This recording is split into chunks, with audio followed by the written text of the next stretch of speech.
at all. Here to weigh in on the nation's options is Vice Chairman of the House Republican Conference, Congresswoman Cathy McMorris Rodgers. Welcome to Freedom Watch. Representative Rodgers, it feels like we're between a rock and a hard place. The cut, cap, and balance might be a moral victory for many, but still there's no real resolution in sight on this entire debate. The cut, cap, and balance is, in my opinion, the real deal. House Republicans have been negotiating in good faith for several weeks now. Eric Cantor has participated in the Biden talks. Speaker Boehner has been down at the White House numerous times, sitting down with the president and the Senate leadership. We've been at the table. We've been part of a solution. Right. At this point, we believe it is very important that we move forward on what we believe is the real deal. Yeah, but Representative, no one's arguing whether it's the real deal or not. We're saying that it's dead on arrival. Some people are saying it's a waste of time. So what will be the real solution? What will ultimately come out of all of this? This contains part of the solution, in my opinion. What is the president afraid of? What are these people? We believe it is important that there be a game changer, that there be caps. This Washington, D.C., Congress's spending is out of control. There are no limits on the ability of the federal government to borrow money, spend money, print money.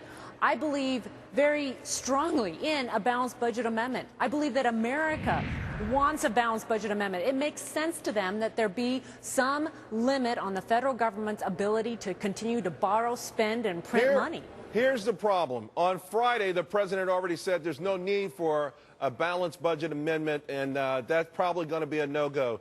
Most people know already that this will not make it through the Senate, and if somehow it did, the president has vowed to veto it. So what are the alternatives? Because I have to tell you, the McConnell plan feels like a serious punt on the part of the Republicans.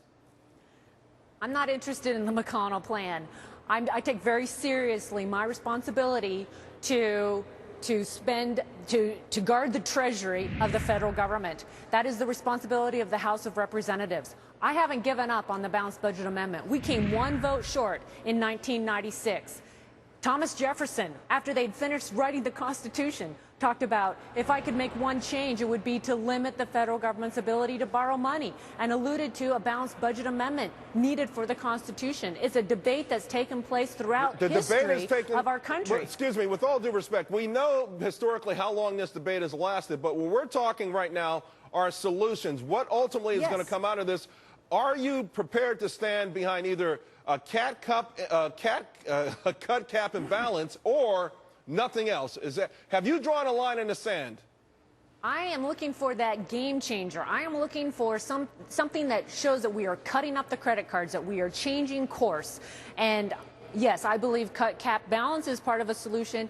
I believe the balanced budget amendment is part of a solution. I am pleased that we are at the table, that we're continuing the negotiations, but the real question is whether or not the administration, the Obama administration, is willing to change course, cut up the credit cards. And so far, I don't see where they're willing to do that. Right, and I'm standing on the side of a game changer. It sounds like both sides are extraordinarily rigid. So are you prepared for the fallout that comes if this doesn't go through?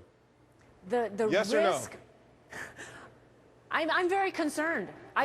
No one wants to see the we have to leave it there. Congresswoman Cathy McMorris Rodgers, thank you very much for joining us, and thank you for your service to the country. We really appreciate it. Thank you. The National Labor Relations Board held hearings today on new rules that would reduce